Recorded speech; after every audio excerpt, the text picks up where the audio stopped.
nasa pasimula ay nilalang sila ng may kapal, lalaki at babae.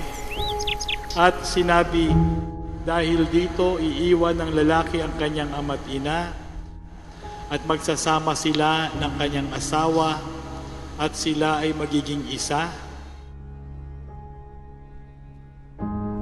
Kaya't hindi na sila dalawa, kundi isa. Ang pinagsama ng Diyos ay huwag paghiwalayin ng tao.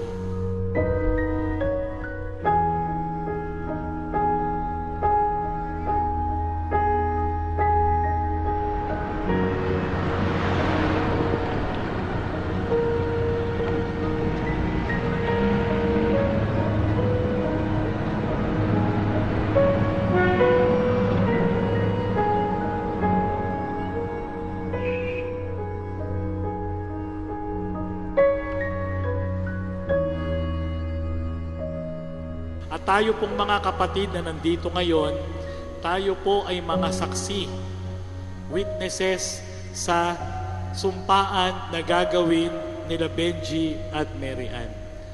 Sumpaan na sila'y magmamahalan, hindi lamang po sa loob ng 5 taon, hindi lamang po sa loob ng 10 taon. Ito po'y sumpaan na panghabang buhay.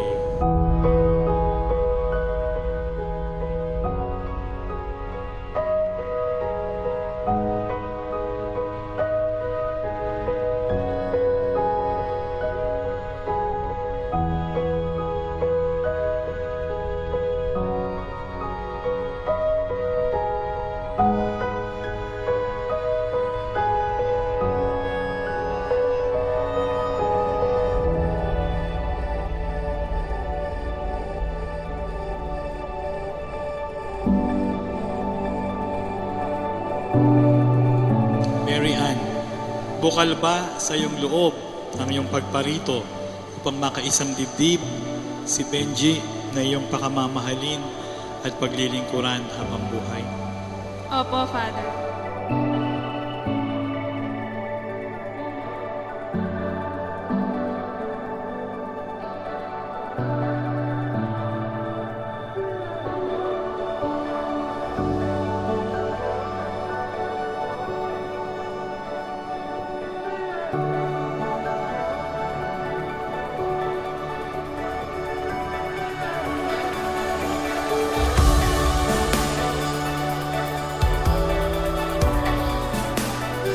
Benji, bukal ba sa iyong loob ang iyong pagparito upang makaisang dibdib si Mary Ann na iyong pakamamahalin at paglilingkuran habang buhay?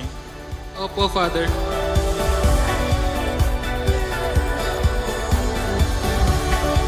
Dapat habang lumalaon, tumatakbo ang panahon, lalong lumalalim at tumitibay ang inyong pagsasama.